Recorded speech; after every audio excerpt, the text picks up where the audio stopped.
নমস্কার, আজ আবার একটা ভিডিও নিয়ে হাজির। আইএসএল নিয়ে বড় খবর এবং মোহনবাগান আবারও বিপদের মধ্যে পড়তে চলেছে। আজকে ভিডিওতে এগুলোই থাকবে। তো শুরুতেই বলবো যে আপনারা নিশ্চয়ই আমার চ্যানেল দেখছেন, ভিডিওগুলো দেখছেন, তো প্লিজ দেখবেন, লাইক করবেন, কমেন্ট করবেন, শেয়ার করবেন। আমার আরেকটা চ্যানেল ঋষি হেয়ার, ওই চ্যানেলটাতে পলিটিক্যাল বিষয়ে আলোচনা করছি, সেটাও দেখবেন। প্লিজ সাপোর্ট করবেন, লাইক কমেন্ট শেয়ার এবং সাবস্ক্রাইব করে নেবেন চ্যানেলটি যদি আপনার পলিটিক্সে ইন্টারেস্ট থাকে। তো এবার যেটা আসি, যে আজকে বৈঠক তো হলো আইএসএল নিয়ে, কেন্দ্রীয় ক্রীড়া মন্ত্রক, এআইএফএফ এবং ক্লাবগুলো ছিল, ইস্টবেঙ্গলও ছিল। ইস্টবেঙ্গল সেখানে ইন্টারেস্টিং একটা কথা বলেছে, সেটা জানাবো আপনাদেরকে। তো আজকের এই বৈঠক হয় ভার্চুয়ালি এবং হঠাৎ করেই এই বৈঠক ডাকা হয়, কারণ আমরা জানি যে 20 তারিখে এআইএফএফ বলেছিল ক্লাবগুলোর সঙ্গে বৈঠক করবে। তার আগে এই বৈঠক হয়ে গেল এবং আজকে যে বৈঠক হলো তাতে কি আলোচনা হয়েছে সেটাই জানাবো আপনাদেরকে। ক্লাব জোটগুলো এআইএফএফকে চিঠি দিয়ে জানিয়েছিল যে তারাই আইএসএল করতে চায়, সেটা অন্তত এই বছরের জন্য আইএসএল করতে চায়। এবার এ ব্যাপারে এআইএফএফ তারা ইন্টারেস্ট শো করেছিল, তারা বলেছিল যে হ্যাঁ, তারা যদি এভাবে করতে চায় তো তাদের সহমত আছে, সেটা নিয়ে তারা আলোচনা করতে চেয়েছিল। এবার কেন্দ্রীয় ক্রীড়া মন্ত্রক উদ্যোগী হয়েছে এবং তাদের কাছে তারা আজকে এই দুই পক্ষকে নিয়ে বৈঠক করেছে, এআইএফএফ এবং ক্লাবগুলোকে নিয়ে বৈঠক করেছে, আইএসএল খেলার ক্লাবগুলোকে নিয়ে। সেই বৈঠকেও বিস্তর আলোচনা হয়েছে। আবারও মন্ত্রক বলেছে যে তারা দ্রুত আইএসএল চালু করতে চায়, খেলা চালু করতে চায়, যাতে বল মাঠে গড়ায় সেটা তারা চাইছেন, সেটা যাতে দ্রুততার সঙ্গে হয় সে বিষয়ে তারা জানতে চান, ক্লাবগুলোর কাছ থেকে বিভিন্ন প্রস্তাব জানতে চান। এবং ইন বিটুইন ক্লাবগুলো বলে যে তারা কি ভাবছে, তারা যে একটা নিজেরাই আইএসএল করতে চাইছে ক্লাব জোট হয়ে, তো সেটা তারা জানায় মন্ত্রককে। তো মন্ত্রক শোনা যাচ্ছে যেটা, যে মন্ত্রক এক্ষেত্রে সহমত পোষণ করেছে। মন্ত্রক বলেছে সেটা ভালো দিক, সেটা হতেই পারে, কিন্তু এক্ষেত্রে এআইএফএফকেও বার্তা দিয়েছে কেন্দ্রীয় ক্রীড়া মন্ত্রক। কিন্তু তার আগে কেন্দ্রীয় ক্রীড়া মন্ত্রক এই ক্লাবগুলোর সাথে কথা বলে তারা প্রস্তাব চেয়েছে যে এই আইএসএলকে কিভাবে করা যায়। তার আগে বলি যে আইএসএল নিয়ে কিন্তু এখনও বলবো যে খুব যে মেঘ কেটে গিয়েছে এমনটা ভাবার কারণ নেই, কারণ তবে হ্যাঁ, আইএসএল হবেই, সেটার দিকে আরও এগোচ্ছে, সেটা হয়তো পিছোতে পারে। এবং যেটা আমরা মনে করছিলাম, যেটা সেপ্টেম্বর, অক্টোবর, নভেম্বর, ডিসেম্বর করে জানুয়ারি, কিন্তু হয়তো জানুয়ারিতেও শুরু করা সম্ভব হবে না ইন্ডিয়ান সুপার লিগ। তো আইএসএল শর্ট টার্ম এবং লং টার্ম কীভাবে করা যেতে পারে সেই প্রপোজাল বা প্রস্তাব চাওয়া হয়েছে ক্লাবগুলোর পক্ষ থেকে, এবং সেটাও দ্রুততার সঙ্গে অতি দ্রুত জানাতে হবে যে শর্ট টার্ম কীভাবে করা যেতে পারে, লং টার্ম কীভাবে করা যেতে পারে। এবং এক্ষেত্রে মন্ত্রক বা ক্লাবগুলোর পক্ষে একটা বিষয়ে তারা সহমত হয়েছে যে প্লেয়ারদের যে স্যালারি সেটা যাতে কম করা যায়, পাশাপাশি যে খরচা, মাঠের যে খরচা, স্টেডিয়ামের যে খরচা, প্র্যাকটিস স্টেডিয়ামে বা প্র্যাকটিস মাঠের যে খরচা, সেগুলো কম করতে হবে। যতটা খরচা কমানো যাবে ততই এই টুর্নামেন্ট বা এই লিগ পরিচালনা করতে সুবিধা হবে। সেটা যেই করুক, ক্লাবগুলো করুক বা যেই করুক না কেন, ক্লাবগুলো করলে এক্ষেত্রে একটা সুবিধা হবে।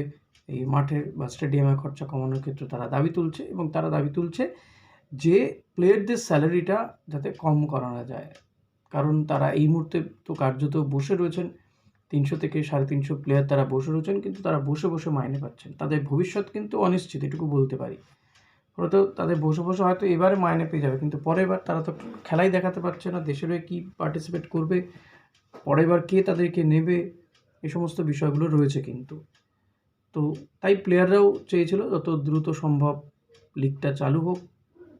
তো এক্ষেত্রে এই লিগ চালু করতে গেলে কিভাবে করা যেতে পারে, কোন ফরম্যাটে, শর্ট টার্ম, লং টার্ম, দুটো প্ল্যানিংই দিতে বলেছে কেন্দ্রীয় ক্রীড়া মন্ত্রক, যাতে তারাও আদালতে মুভ করতে পারে এবং এই লিগ পরিচালনার ক্ষেত্রে তারা কি পরিকল্পনা, ক্লাবগুলো কি বলছে, কিভাবে করা যেতে পারে সেটা তারা জানাতে পারে।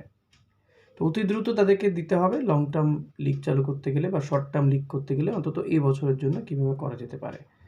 আর এআইএফএফকে মিনিস্ট্রি যেটা বলেছে যে এএফসির সঙ্গে কথা বলতে, যাতে যদি শর্ট ফর্মে লিগ হয় তাহলে বা সেটা কি করা যাবে কিনা, বা তাদের কোনো সমস্যা আছে কিনা, কারণ এএফসির যে নিয়ম রয়েছে সেটাও যাতে কোথাও লঙ্ঘিত না হয় সেটাও দেখতে হবে।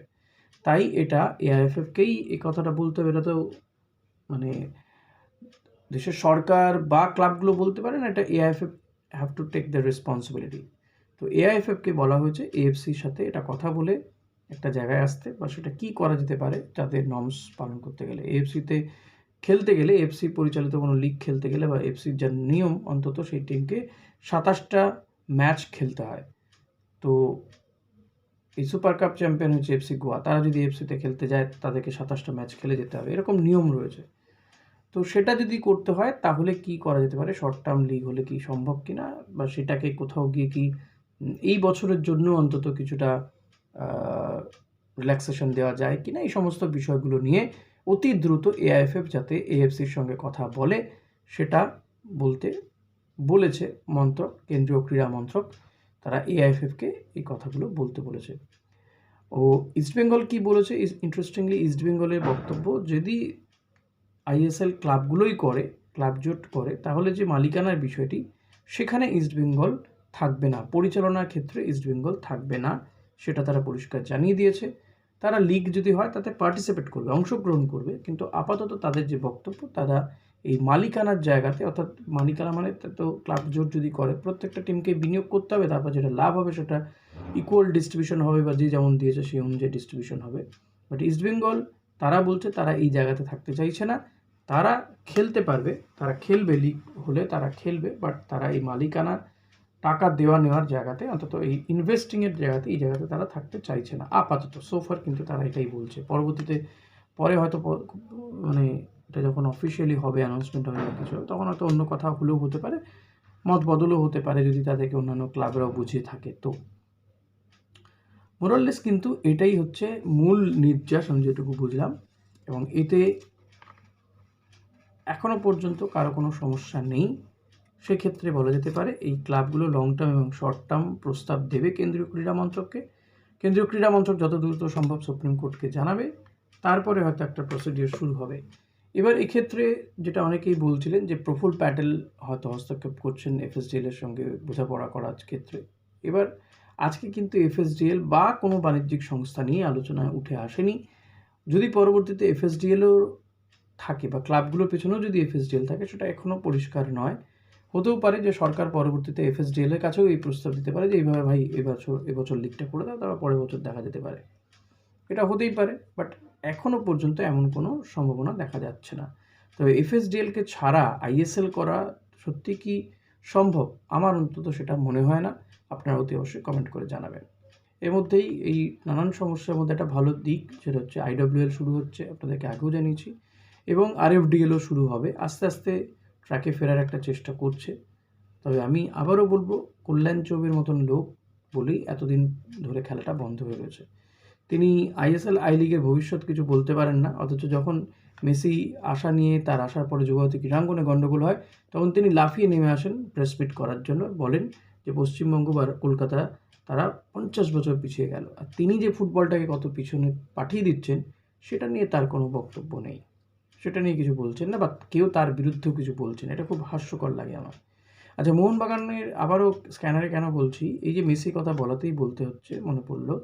দেখুন, মোহনবাগান 2 বছরের জন্য নির্বাসিত হয়েছে এএফসির কাছে। আগামী 2 বছর তারা এএফসি কোনো ধরনের টুর্নামেন্ট খেলতে পারবে না, এবং বিপুল অর্থের জরিমানা হয়েছে। এবার এই যে মেসি এসছিল যুবভারতী ক্রীড়াঙ্গনে, দেখেছেন যে সেখানে মেসির হাতে মোহনবাগানের জার্সি তুলে দিতে গিয়েছিল সৃঞ্জয় বোস এবং দেবাশিস দত্তরা। তো সেখানে এদের উপস্থিতি নিয়ে একটা প্রশ্ন উঠেছে, স্ক্যানারে কিন্তু তারাও এসছে যে তাদের কি আদৌ পাস ছিল, ভিআইপি পাস কী ছিল, তারা কোন যুক্তিতে গিয়েছিলেন, এই সমস্ত বিষয় নিয়ে কিন্তু সিট, যে তদন্তকারী সংস্থা, তারা এসআইটি স্ক্যানারে কিন্তু এই মোহনবাগানের কর্তারা চলে এসছেন। আমি জানি না আগামী দিনে কী হবে, তাদেরকে ডাকা হবে, জিজ্ঞাসাবাদ করা হবে না কী করা হবে জানি না, তবে এটা কিন্তু একটা জায়গায় এসছে। তো সেটাই জানালাম, এটা জাস্ট একটা খবর, তো জানালাম, এটা আরও আপডেট হলে বোঝা যাবে। তো ভিডিওটা কেমন লাগলো তো জানাবেন। আইএসএল জানুয়ারি মাসেও শুরু হবে না, হয়তো হতে হতে ফেব্রুয়ারি মাস, আবারও একটা নতুন মান্থ বলতে হচ্ছে আমাদেরকে, কিছু করার নেই। তো কমেন্ট করবেন প্লিজ, সাবস্ক্রাইব করে নেবেন যদি আপনি চ্যানেলে নতুন হন। অনেকেই দেখছেন কিন্তু সাবস্ক্রাইব করছেন না, please do subscribe. Thank you.